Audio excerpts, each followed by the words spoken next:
Nous avons vu qu'au cours du XIXe siècle, de nombreuses populations européennes ont quitté leur lieu de naissance pour partir vivre dans les nouveaux mondes, notamment aux États-Unis.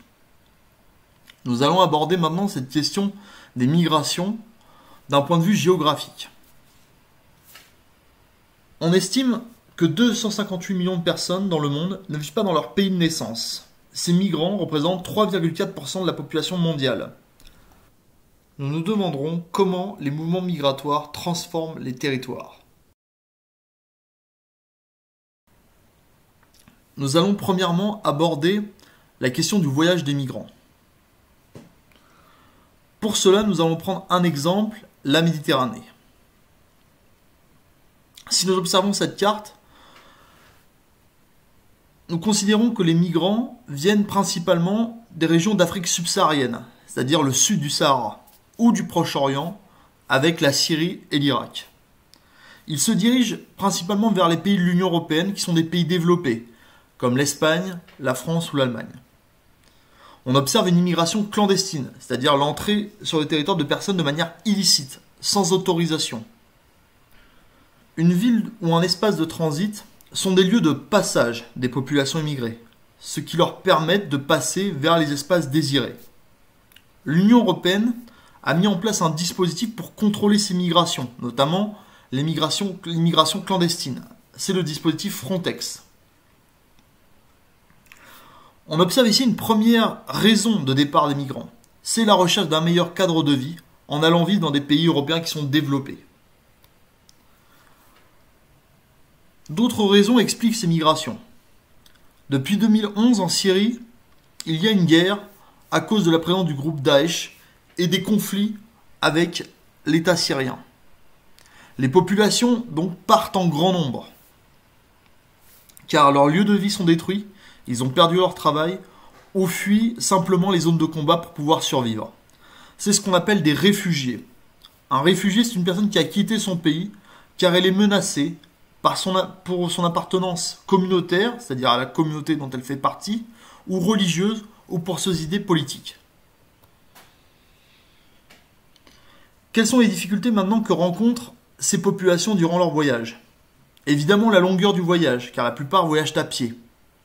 Ils peuvent se faire attraper par les forces de police, ils peuvent être stoppés par les frontières, ils sont évidemment en danger. Dans le texte, on a pu observer qu'il y a d'autres raisons, notamment de départ, comme fuir une dictature ou la misère, et souhaiter élever son enfant dans de meilleures conditions, dans un pays développé notamment. Les moyens de transport comportent beaucoup de risques. Les embarcations sont parfois trop petites pour le nombre de passagers, ou les véhicules parfois bien endommagés. Il y a beaucoup d'attentes, et la faim et la soif qui arrivent sur de longs trajets.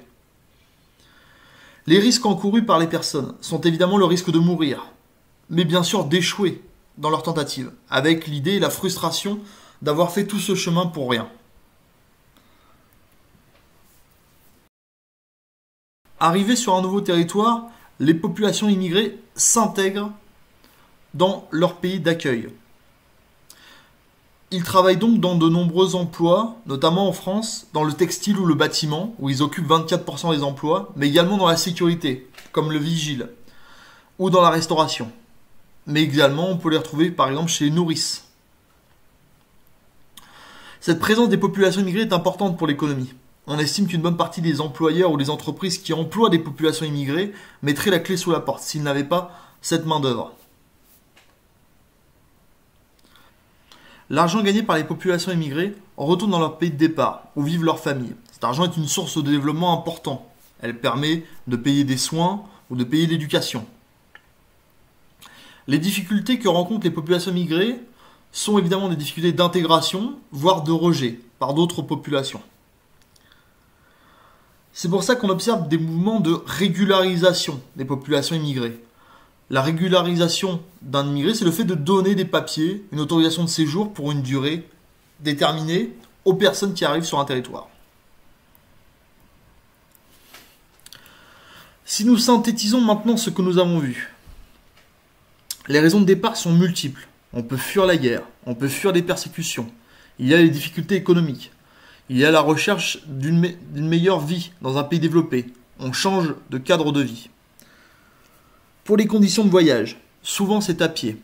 On risque de perdre la vie ou de se mettre en danger. Les moyens de transport sont dangereux ou pas adaptés. Il y a un risque de refus ou d'être reconduit à la frontière, les arrestations et l'attente. Dans les pays d'accueil, les travaux sont souvent des métiers peu qualifiés. Les économies faites sont renvoyées dans les pays de départ et il y a des difficultés pour s'intégrer. Et donc, il faut faire des démarches administratives pour être régularisé. Si nous schématisons ce que nous avons vu, nous avons les pays de départ en Afrique et au Moyen-Orient, la mer Méditerranée qui sert de zone de transit, et les pays d'arrivée en Europe. Ces pays ont un niveau de développement très fort, alors que par contre les pays de départ ont un niveau plus bas. On observe les flux migratoires, mais également les transferts d'argent. Si nous prenons la question d'un point de vue global, nous voyons que 75% des migrants dans le monde sont des personnes qui sont poussées à s'expatrier dans un autre pays, souvent proche, pour des raisons professionnelles pour une durée indéterminée. Par exemple, c'est le cas des infirmiers français qui travaillent en Suisse. Ces personnes, en effet, recherchent à s'expatrier pour des raisons économiques et pour trouver du travail.